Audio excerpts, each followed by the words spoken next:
Hello and welcome to today's webinar. Thank you for joining us for this IT Cloud webinar, where we're going to discuss how we can grow your offering with Microsoft Security. Now, we're going to look at different security solutions that will help you to enhance your customers' security postures. Now, you might already have some customers that come to you and ask you, to better manage their identities, knowing that perhaps a username and a password is just not sufficient enough to control access to resources. Or you might have some customers that are asking for better email protection, to have some added protection against phishing links or URLs or attachments. It's also possible you might have some customers, ask you, well, I know that my Windows operating system by default has a built-in antivirus, but is there a way that I can improve that program, that I can add features to it, perhaps to help me be more secure? Now, we're going to start with those three premises of this proposed approach scenario, but then we're going to go a little deeper into other things that perhaps we should be thinking about, such as device management or endpoint management using Intune Plan 1. And as well, we're going to look at information protection, where we could consider as well protecting data or oversharing of data. So on that note, let's get to it. So you have customers that are using Microsoft 365 Business Standard at the moment, and they might be asking you, do I really need additional protection? Now, so as we said, those customers are presently using, for their productivity side of things, they're using 365 Business Standard. But your customers, might also want to be protected against unauthorized authentication and also don't want to fall prey to a phishing email or a ransomware. So in that case, we could leverage Ultra IDP1 to help us control or improve our identity and access management through the use of conditional access. And we'll see a little bit later in detail, how conditional access is actually able to help us in real time identify a potential risk and control access to organizational resources. We're also going to look at an anti-spam solution for inbound email. So Microsoft Defender for Office 365 Plan 1 offers us that protection through safe link and safe attachments.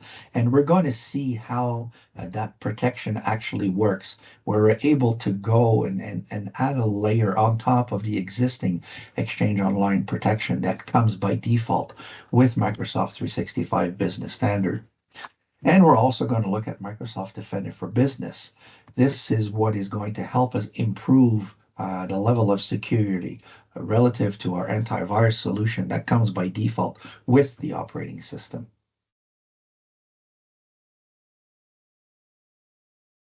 So let's look at Entra ID, which will help us protect access to resources using conditional access. Now, your customer might say, I use a complex password to authenticate. Why would I need to use conditional access? Well, you might be able to argument that situation and tell them, what some of the reasons are, but we're going to go into a little bit more detail and we're going to look to see how, in fact, we can help those customers, authenticate using over and above just your standard username and password. Because ideally, we all know that identity now is the entry point to 365. It's the entry point to access any resource or any information found within 365. So here in this example, we're talking about limiting access or someone from another country, accessing organizational resources, because by default, what we can do with Entra IDP1 is we can apply advanced multi-factor authentication using conditional access policies. So not only can we enforce MFA, but we can also enforce it, using location-based. In other words, I can actually limit to only Canada, let's say, if I wish, only my authentication request to be processed from Canada. I could even go down a little deeper and be even more granular, a little more specific, where I could only allow authentication requests to come from the public IP address that's provided to your customers through their internet service provider. We could control those authentication recess and only permit those from that one specific IP address as well. Or we could add a second one, let's say from the cottage or from home, for example. So because we have to remember that by default in 365, anyone is allowed to authenticate from anywhere, anytime, using any device to access any resource, because there isn't um, that knowledge, that protection, that level of protection, I should say, in regards to accessing resources by default with 365. So conditional access policies are great because, like I said, they permit us to evaluate conditions in real time.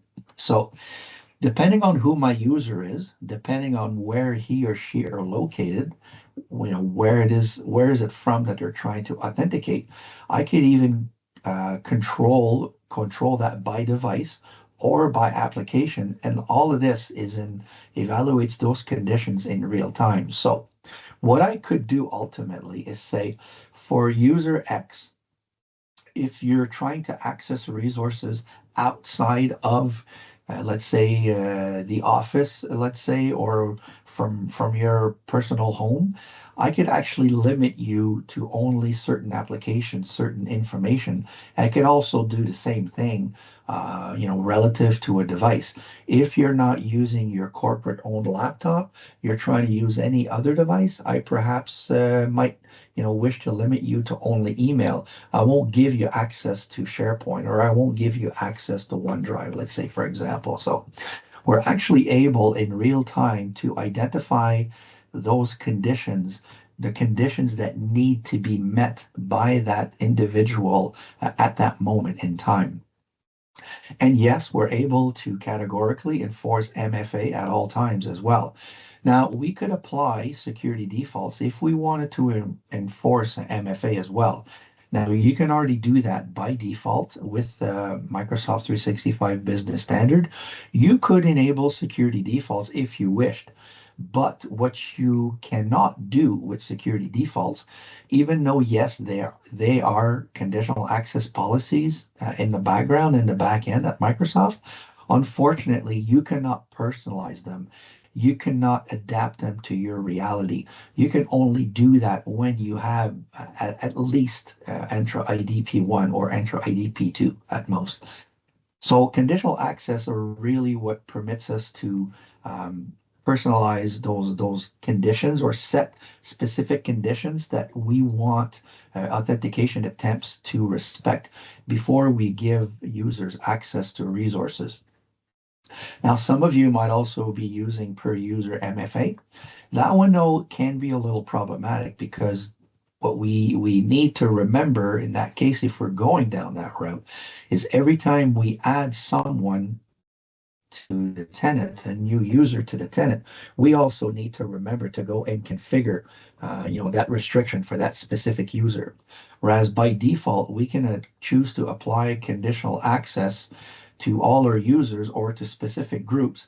And all we need to do when we provision, where we create that user, is just put them in the right group, and automatically they'll have to respect the conditional access policies that we defined.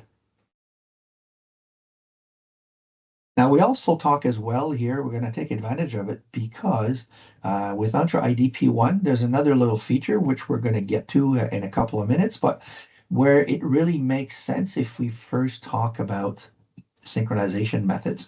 Now, for those customers who still have on-prem local Active Directory infrastructure, now, ideally, what we want to do for those users in those cases is we want to synchronize their local identities with their cloud identities so that users only need to remember, they only need to use one username and one password to authenticate locally or in the cloud. Now, there are different methods of this synchronization, different ways of managing these authentications. One of them is called password hash synchronization. So what we do in this case, through the use of Entra Connect, that is set up on the domain controller. So what we do is we synchronize those local users and we make sure that they match the on-cloud users. And what we do in the case of password hash is we make available the password for that user in a hash form. It's in an encrypted form. You could think of it in the cloud. So that way, even if the local Active Directory server is down, people will still be able to at least access cloud resources. Now, you might have some customers that say, no, I don't want a copy of, user passwords, even though they're hashed. I just don't want copies of those users in the cloud. In that case, you would consider using pass-through authentication.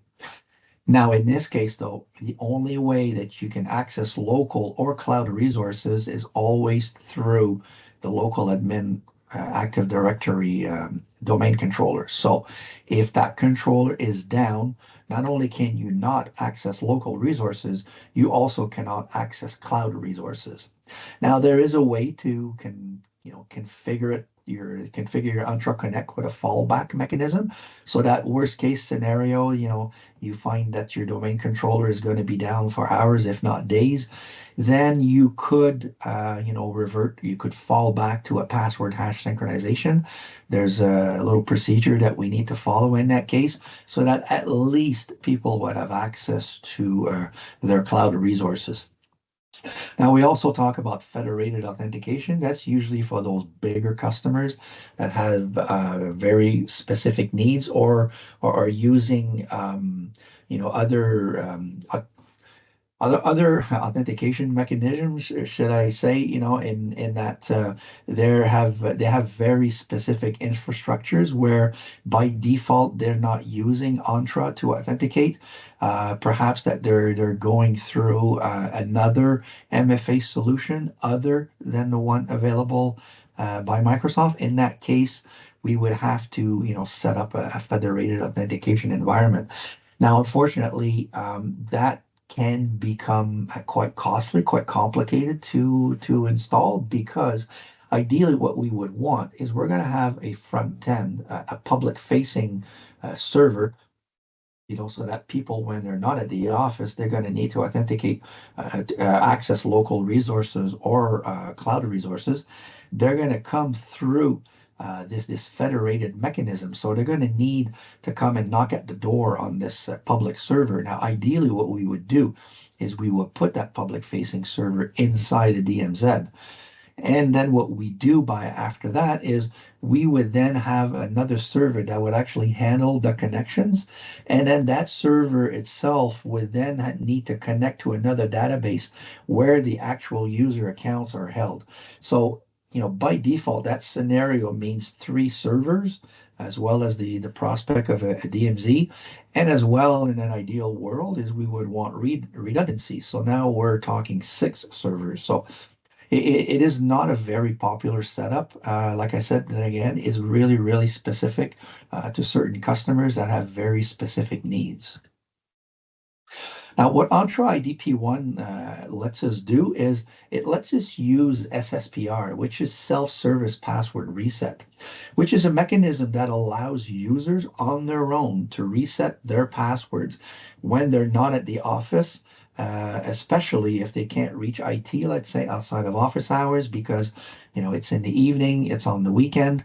Perhaps it's just that they want to change their password, or they just realize that they've done something perhaps they shouldn't have done, and that's use their corporate identity as credentials to a third party platform in the cloud, let's say. And then they're having, a bit of remorse and they're thinking, man, I shouldn't have done that. I should really play it safe and I would really like to change my corporate identity's password, but shoot, IT is not there tonight or it's the weekend. So guess what? And I don't want to drive back to the office because I can't have access, to the office. I don't have the alarm code or whatever the question, whatever the scenario is. So at least this way, They can access their account in the cloud and change their password from the cloud. And what we can do at that point is we can configure it with the on-prem password right back. So what that will do is it will permit them to change their password from the cloud. And as soon as that password change is done, Entra Connect will sync it back to the local admin Active Directory domain. So what that means is the next morning or the next week, whenever, when the user gets back to the office, they're already able to use this new password.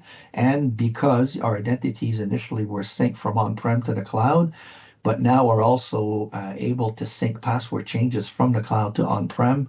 It now means that that identity becomes, totally fluid, totally transparent, and that the user is, in fact, able and capable of using that one single identity to log on locally or in the cloud. So let's look at a situation where you would have a customer that realizes perhaps or not that they already have some basic email protection for inbound emails with 365, but they're thinking, does the base protection that come with Exchange Online protection, isn't that sufficient? Once again, you could argue the point, or you might have a customer that really wants to be able to see or be able to control phishing emails in a much better manner and wants to have some control over that, because the whole idea behind a phishing email is we want to get the user to click on it, and then we want the user to provide their credentials. And unfortunately, once that happens, the hacker now has that user's identity, has that user's username and password, and that they're able to access sensitive data. So what do we do in that case? Well, we can decide to install Defender for Office 365 P1, which Microsoft calls a zero-day spam solution.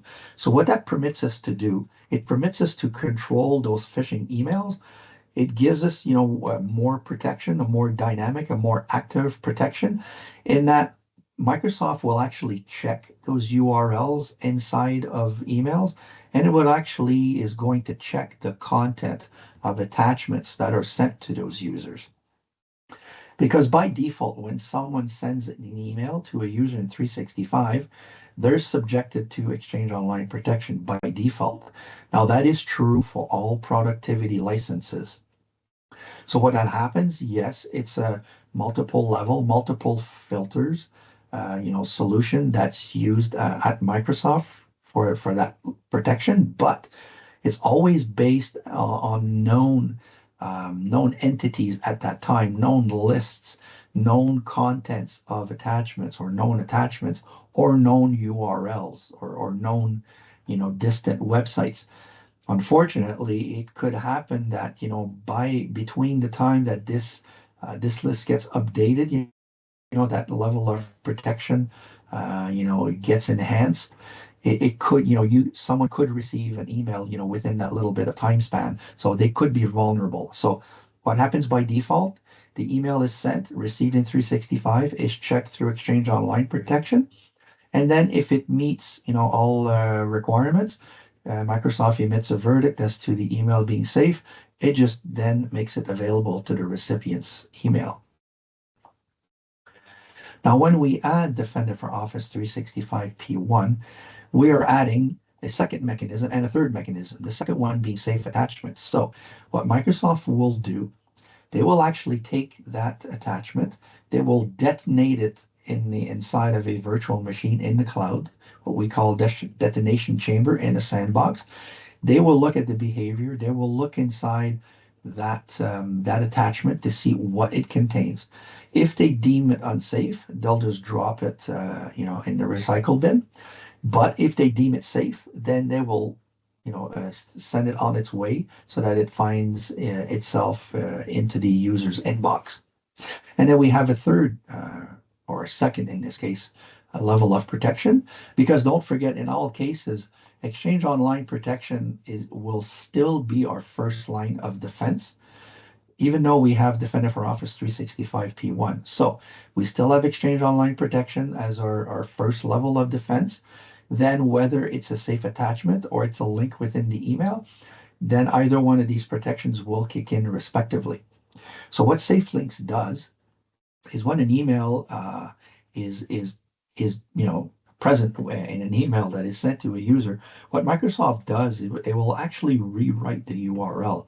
And then what will happen is when the user clicks on a URL, it will actually be an internal URL at Microsoft, which will tell the system to go and check the actual URL that's behind that URL it, um, that's been rewritten temporarily. So Microsoft will go and check that distant website to make sure that it's actually, a respectable website, and there's not some prohibitive content, or it's not trying to do some, some malware related things perhaps as well. So it's not trying to dupe the user into anything that wouldn't be appropriate for them.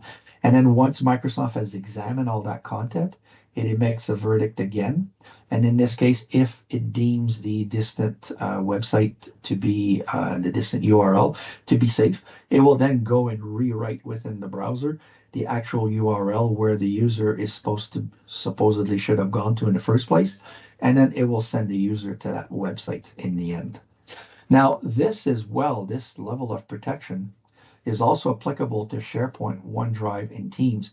So that's why initially I said that, this protection, we can actually extend that to collaboration. So it's not only for email or inbound email purposes, we're actually able to extend this safe links and safe attachment protections through to SharePoint, OneDrive, and Teams.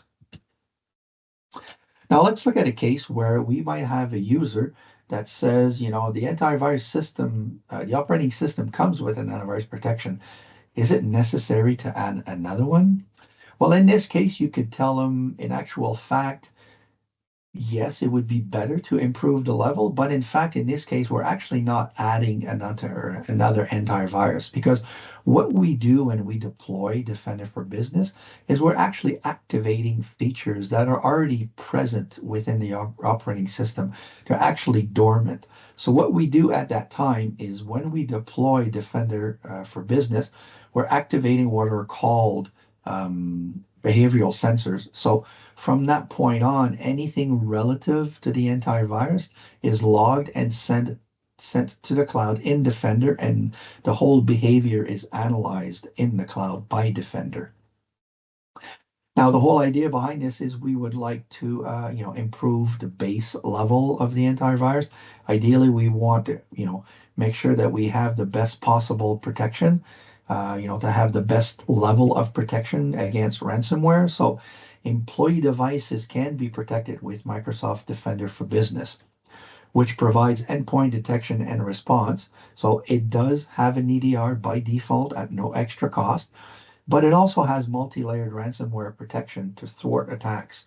And we'll look at that a little bit later on to see what some of those mechanisms are, so that we're actually able to customize those for our own purposes. So with Microsoft Defender for Business, we're really able to elevate our security. So Defender for Business comes with a vulnerability management tool built into it. That's already included in Defender for Business. So when you deploy that, you activate that for your users. From that point on in Defender, there's a new blade, the vulnerability management blade. And what that will do is it will actually examine the local hardware, the local operating system, the user's device, to see what applications are deployed on that device and what the state of those applications are. Meaning that there might be an application, according to CVE, to the critical vulnerability and exposure list, that, this application, has been known to have a backdoor, and there is a newer version where it has that vulnerability that's patched. So it will recommend that you update that specific application on that specific device to this latest version in order to close that door, that potential door for hackers.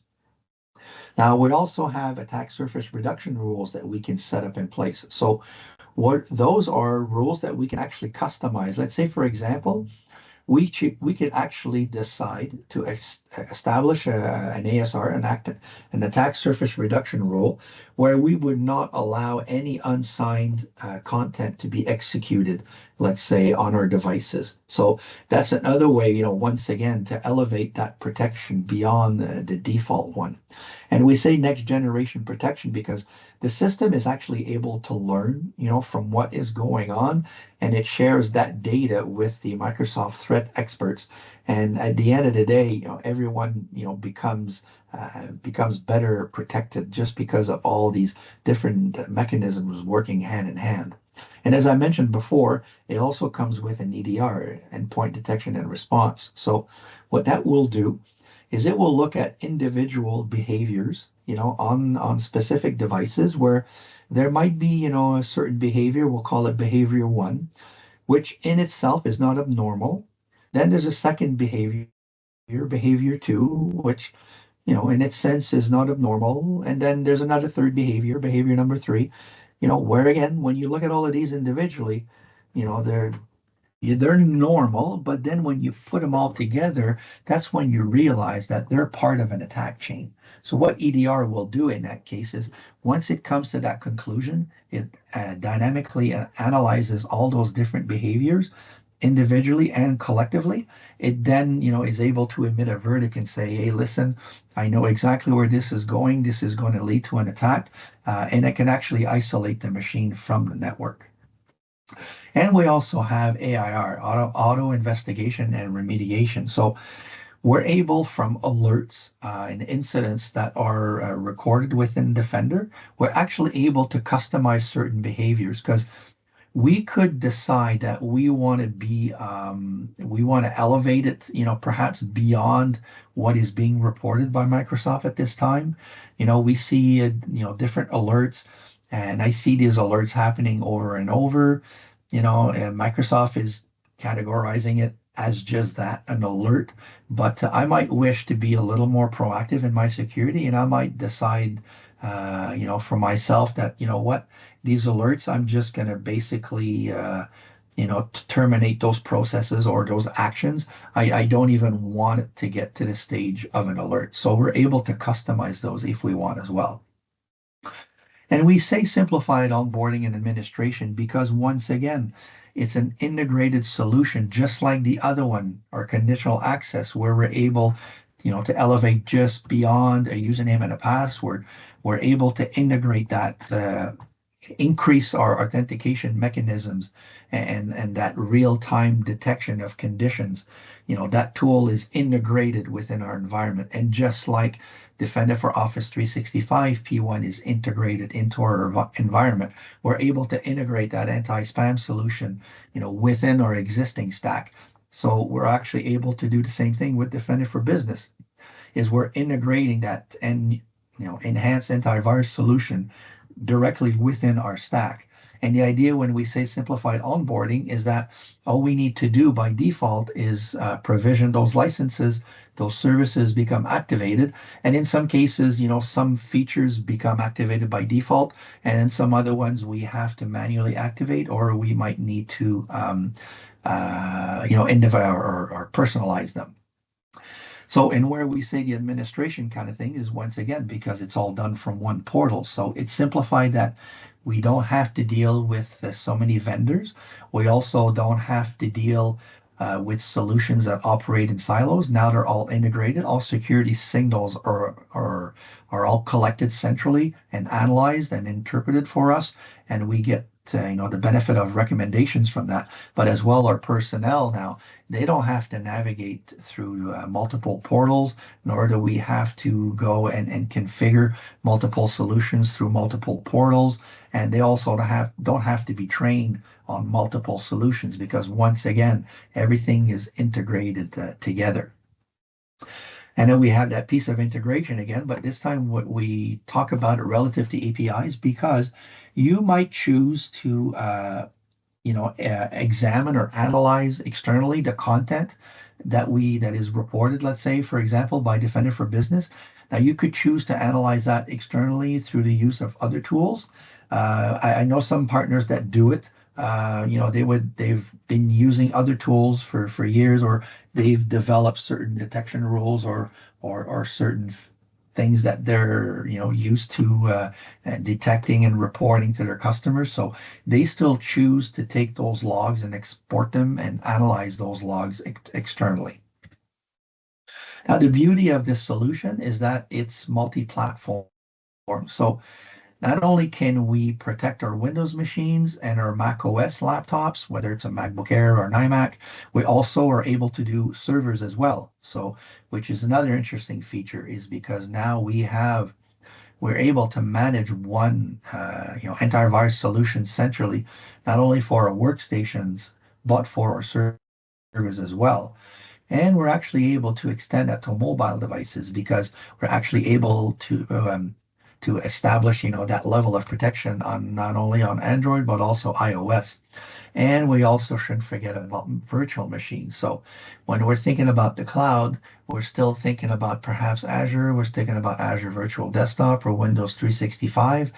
And that level of protection, Defender for Business, can be deployed to those virtual machines as well. So it's not only for physical devices. We're able to extend that protection to our virtual machines in the cloud as well.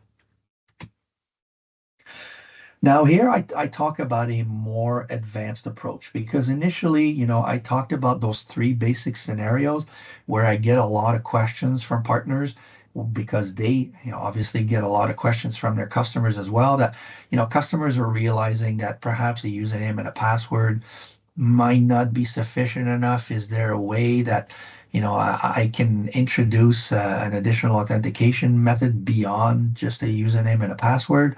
And then you also have those customers that, they would like to a better email protection than just the default one, which Exchange Online Protection, is.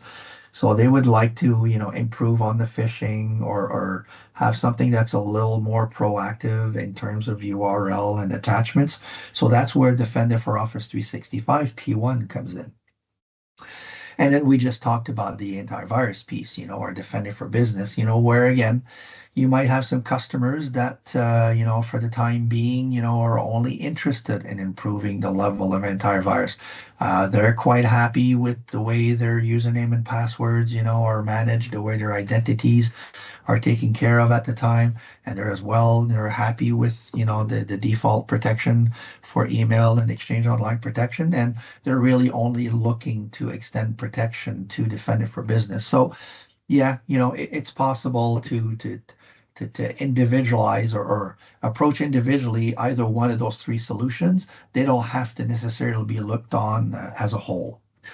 Now, where we need to think perhaps a little bit further, is as well about managing endpoints. Because, managing endpoints is not just about having them listed in inventory. It is truly about actually being able to manage the device. And what do we mean by managing devices? I'll show you that in a little minute. But ideally, once again, Intune, or more precisely in this case, Intune Plan 1, gives us that device management capability. And it's once again another tool that's integrated within our 365 stack. It's already included in our tenant. So it already has visibility on our existing devices or existing users, our applications, and as well, it'll be able to report security signals, so that we have that one centralized approach. Now, Microsoft Intune is very interesting in the fact that it can be used in a co-managed environment. And what we mean by that is, you might have some customers that are using SCCM at the moment for their on-prem devices, but then realize that perhaps, they might want to control remote people who have never come into the office, or who have devices that have never, passed through the hands of the internal IT department, or they might have, mobile devices. And in that case, how would you manage them? Well, you could use Intune, and just you would do your management from the cloud. So you can either do it all from the cloud, or you could, do that co-managed approach, where some devices that are on a local network are co-managed through SCCM, and some other devices are managed in the cloud, or like I said, You may choose to manage all devices from the cloud. And as well, Intune is able to manage Windows devices, those Mac OS devices, iOS and Android, and even Linux devices.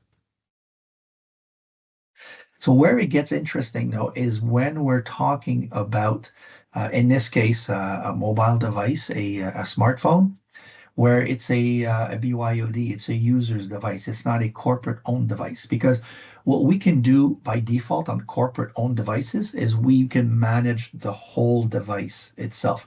We manage what applications are deployed to it, and we manage, what it can access. What on BYOD, what we can do though, is we can still have some level of protection. And ideally, what we should be thinking about on those BYOD is we should be really thinking of managing them through Intune. So that way, we're sure that information that is collected through some of our corporate application doesn't find its way onto the personal side of the device.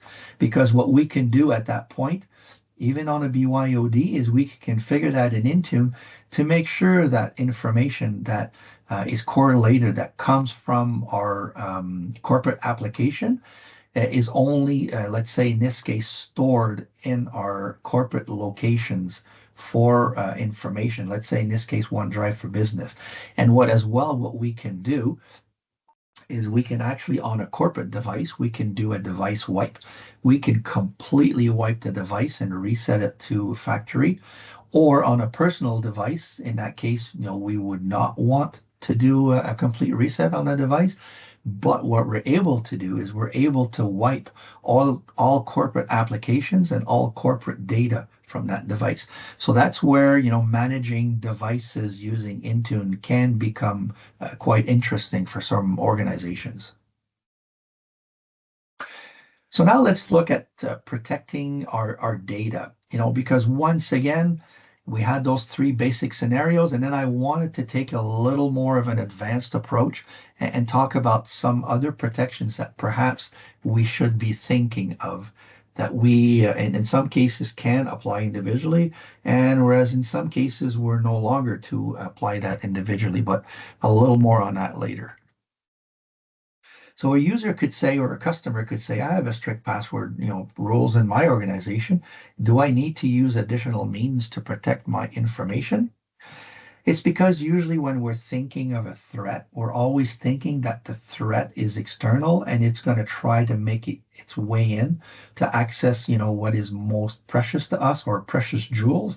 And in this case, it's our confidential or corporate information. A lot of information can be found in email, and as well, all that information can be shared externally. So in this case, the threat, the risk is internal. It comes from within. It does not come from outside the organization. Now, what happens in a case where I have an employee that has the authority to access sensitive information? He or she decides to make a copy of a certain document, puts that on a USB key, and then what happens later on down the road, a few weeks, a few months later, the employee leaves the company, and that individual still has that USB, that flash drive with that file on it. Unfortunately, there is nothing you can do to prevent that information from being accessed. Because even when we have our traditional file servers or NTFS file permissions, those permissions only exist within the file system itself. Once a user takes a copy from a file server, even though it has NTFS, once the copy of that document is saved locally or saved on a USB drive, there is no level of protection, continues to apply to it, unfortunately. So what we can do, we can leverage information protection, which gives us access to Microsoft Purview and all its features, whether it be through labeling and sensitivity labels, where we're able to apply labels to sensitive documents, that we could call it, say, for example, highly confidential, and then we could create a data loss prevention policy where we would not permit anyone to email or to share outside the organization any document that's been tagged with a highly confidential sensitivity label. Or we can also, by default, without having to configure anything, by default, once we have information protection provision within a tenant, we're able automatically to tell users that they should perhaps think about encrypting emails when they're sending them outside of the organization. So because by default there are two encryption labels, two sensitivity labels that are available in Outlook, and one is encrypt only and the other one is do not forward. So by default that is activated within a 365 tenant whenever we have a license, an information protection license applied, deploy provision to that tenant assigned to a user, or if it's already part of another productivity license that has that built into it. Now, what we can also do is sensitive info types. We can already by default create a data loss prevention policy where we can, in about 4 clicks, we can create a data loss prevention policy where we can prevent anyone from emailing or sharing any banking information or any personal information, passport, driver's permits, and numbers and stuff like that. So that's already possible through sensitive info types. We don't have to go through the process of identifying all our documents, identifying what's inside of all those documents, and applying sensitivity labels. We can already leverage those sensitive information types and create a data loss prevention policy in just, like I said, in a handful of clicks, and we're already able to do that. But yes, ultimately, where we really want to go, it really is down that sensitivity label road, because we really want to make sure that we protect all content and whether in whatever document it is found, and we also want to control who has access to it and how it is shared. Because the beauty of that through information protection and the tools that are built in within Purview is, yes, that employee for the time that they're employed at our company has access to that sensitive company file, downloads it to a personal USB. But guess what happens when the employee leaves the organization? They are no longer able to access the content of that file. Yes, they're able to still hold on to that file, but they're not able to access that is held, the content that is held within that file, because they are no longer able to authenticate to the original 365 environment that they belong to, where that security was applied to. So like I said before, we're getting back to those financial information, credit card numbers, or employee ID in this case, but it could be a health card number, a provincial health. It could be a driver's permit. It could be a passport. So by default, it's actually quite easy to already leverage those sensitive information types and create a data loss prevention policy. And right from the get-go, we're already able to create or apply those levels of protection. So now let's look at why I took two different approaches to this. I took that initial approach and then that second one, that more advanced approach, where I started talking about Intune and I started talking about information protection and all the purview mechanisms. And as well, of course, it leads down to the road of Microsoft 365 Business Premium, because yes, you might have some customers that say, hey, Business Premium is more expensive than Business Standard, and they're absolutely right. I can't deny that. But when you start looking at the individual prices of those security features that I explained earlier on, yes, we want to do conditional access policy. I want to be able to control that risk in real time. I want to,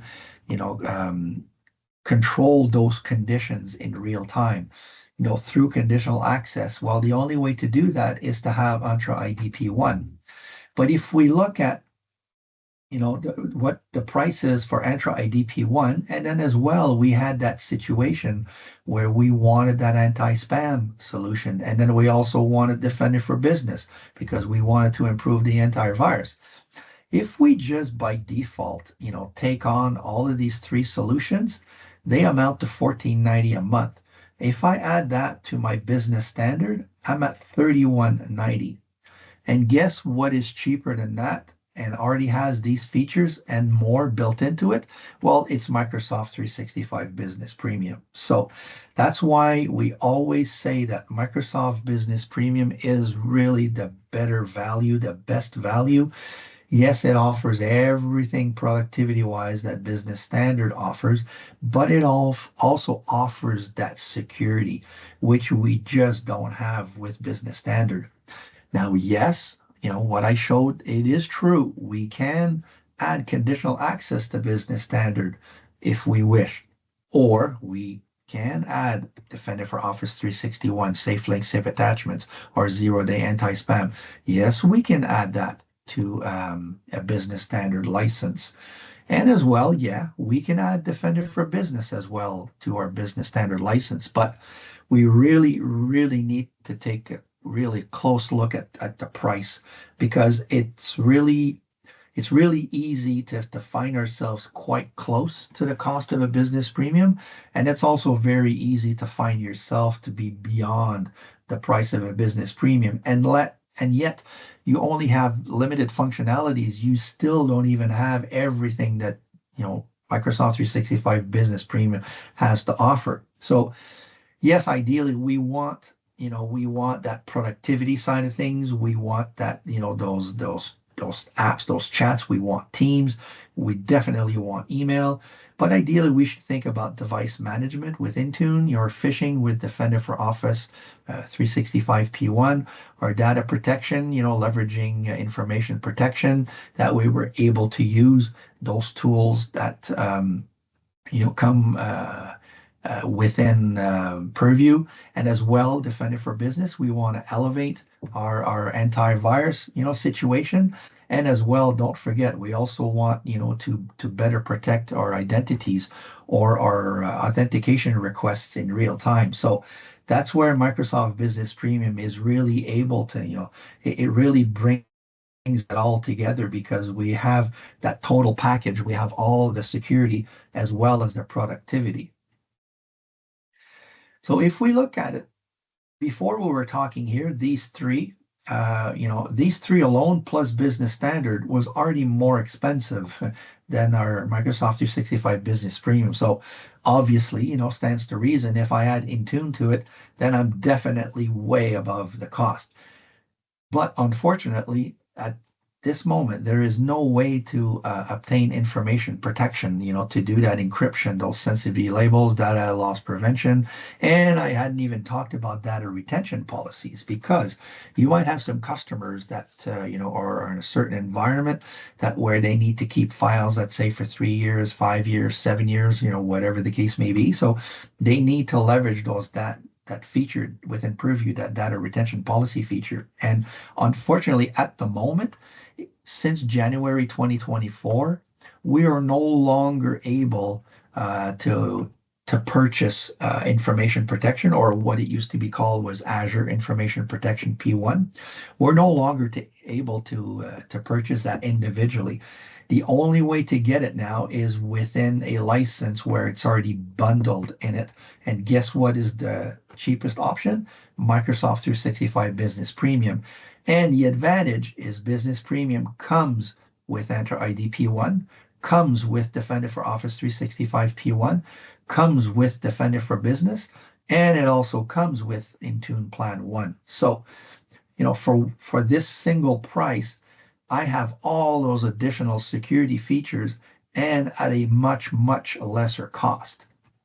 Now, it is possible that your customer at this time already has a third-party antivirus solution, and they're locked into a contract for another 6, 8, 10 months, whatever the case may be. So, yes, in that case, I would understand possibly that, is it really worthwhile to invest in 365 Business Premium? It's going to cost me more, but it already offers protections I'm already paying for somewhere else. So Yeah, you can have that discussion with the customer, but let's not forget all the other added values, all the other added features that Business Premium, brings to the table. But it is also possible that that same customer, he has that third party AV solution. He also has another third party anti-spam solution. So you might say, well, you know what?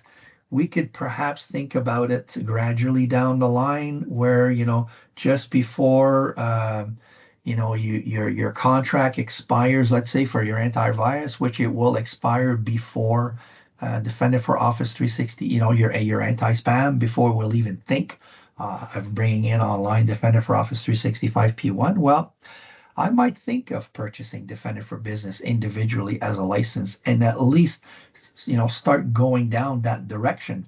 Because don't forget, and I get this question a lot, partners ask me constantly, if I buy Defender for Business P1 as an individual license, will I still have the same level of protection once I buy Business Premium? And the answer is yes. It is exactly the same license, the same service, the same component.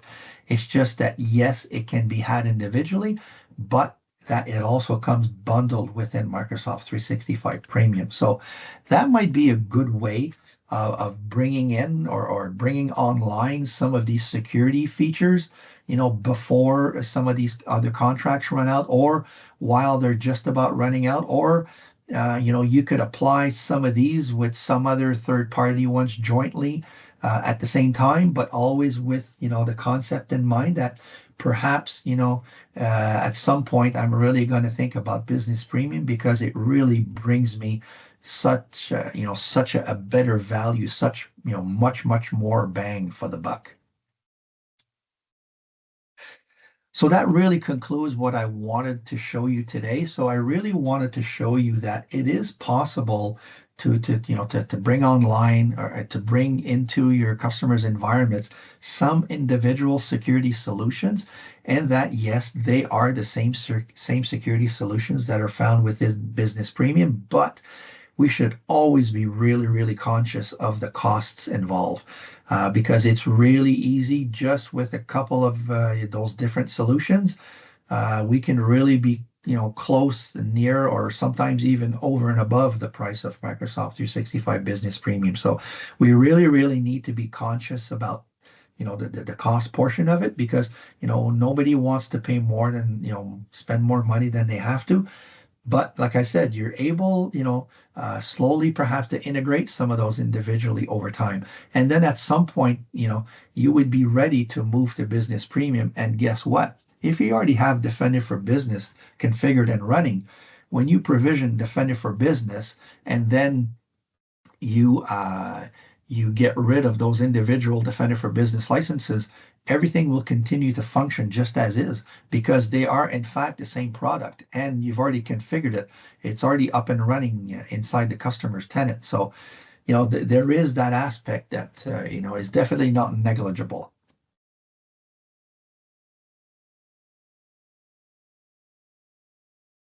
So I wanted to bring to your attention tomorrow's IT Cloud Academy training where we're going to take pretty much the same viewpoint, the same approach, but we're going to go much, much deeper. We're going to go with much, much broader security products with more security features for those customers that demand even more, that are more demanding, or perhaps have larger environments, or have security requirements that are over and above what we saw today. So if you're interested in that, you can go on our events page on the IT Cloud main page on our website, and you can go and register for that IT Cloud Academy training that's going to be held tomorrow. I also wanted to bring to your attention next month through AvePoint, we're going to talk about AvePoint Elements. So AvePoint Elements is a software which helps you manage multiple clients, multiple clouds, and tenants. That way you shouldn't get slowed down in your management of things because AvePoint Elements, you MSPs get a unified platform to streamline operations, automate service delivery, and scale without added overhead. So the big, big advantage of this product is that you're able manage multiple tenants, multiple customers from one centralized console, one dashboard. And the beauty of it is once you have your baselines set up, baseline setups, your policies set up, you're able to push those out to multiple tenants. You can even schedule when you want to push out, you want to deploy that baseline to which customers. So you're able to do it in waves. It's not, done all at the same time. You can choose to, apply those manually as well, customer by customer, but you can also, choose to deploy that to multiple customers at different time schedules or at a certain frequency. It's, however you wish. So the idea behind that is you're able to do that to multiple tenants. So you would actually able to deploy baselines, let's say for Intune for devices to multiple tenants. You'd be able to deploy baselines to multiple tenants for user management as well for some of your customers. So it's really that software that helps you, and we say here maximize margins, minimize risk, and accelerate growth. In that maximize margins in the sense that this is a service, a centralized service that you could choose to apply periodically to your customers. You say, hey, you know what? Some things have changed in the security world. We need to bring you up to snuff. I need to deploy a new policy to you. So, we're going to do that next week at such a time. And, those are all technically billable hours. So you could, turn all of those opportunities into increased margins and minimize risk in the sense that you don't have to repeat all those manual steps to all those tenants individually. You can just, create that one baseline and then all those settings get applied to all those environments simultaneously. So that's where it becomes, really advantageous. And there's even a notion of configuration deviation in there. So you're actually able to see from what I applied today, when I look at it tomorrow or a week from now, I can actually see that, oh, it no longer meets the baseline that I had deployed previously. So, once again, you're able to go and make adjustments there and, accelerate growth in the sense that, you're able to offer more services to more customer, in a shorter amount of time. So, it accelerates your growth, or you have more time available to you so you can concentrate your hours or your activity and your focus on other things. Now, those of you that did not know, IT Cloud has a new service called Teammate. It's your technical ally. So what Teammate is basically a program that we want to focus. We want to do a transfer of expertise with you. We want to accompany you in your projects. We want to help you become more familiar with security products and how those security solutions can be integrated, can be deployed to your customers. So anything that you saw today, for example, you haven't played with conditional access yet. You don't feel 100% comfortable to go ahead and do it yourself.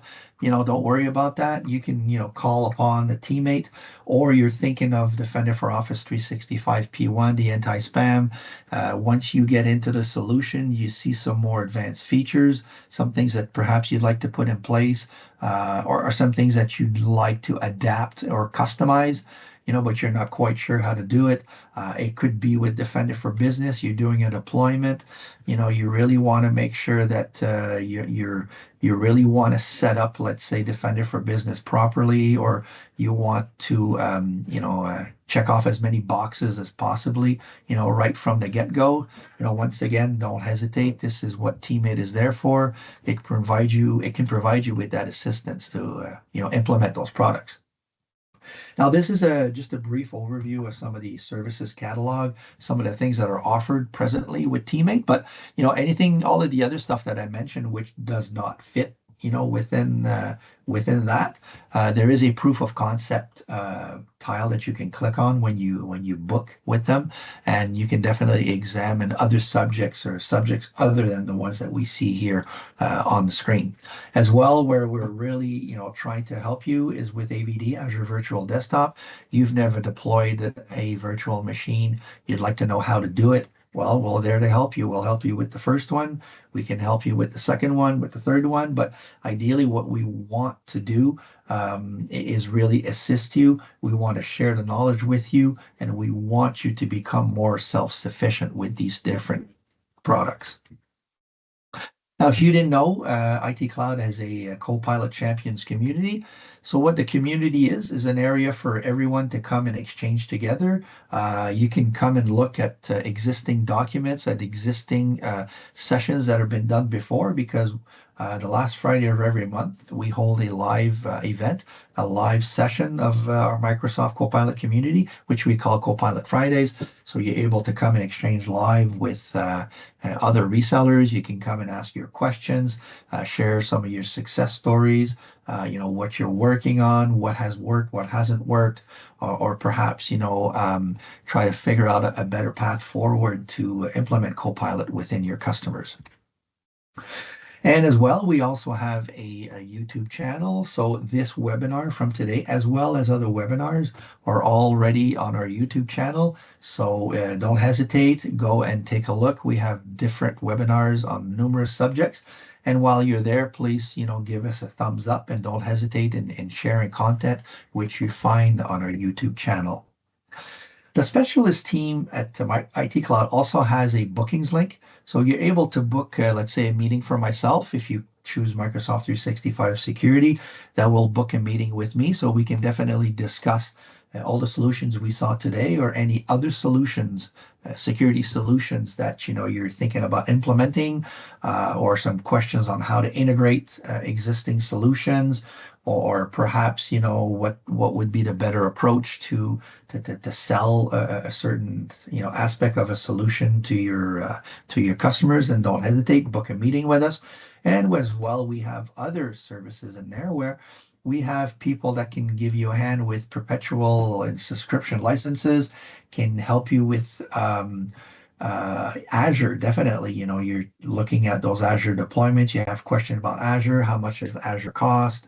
What is really Azure? Why is it really different than other virtual services? And which it is, but you definitely get all your questions answered there. Microsoft partnerships, you have issues with your NPN, you have questions on 365 Copilot. Once again, there's a whole different services there that you have access to as IT cloud resellers. So don't hesitate to leverage that. As well, we would ask you to evaluate this webinar, because we always ask this at the end of every webinar. We would really like to, help us understand if the session was useful to you, or as well provide you an opportunity to share some feedback, which weren't able to do during the presentation. Or it could just be that, once you leave the webinar half an hour, 2 hours down the road, all of a sudden you think of a question, or you think of something that you want to share, and definitely don't hesitate. You can do that within that form.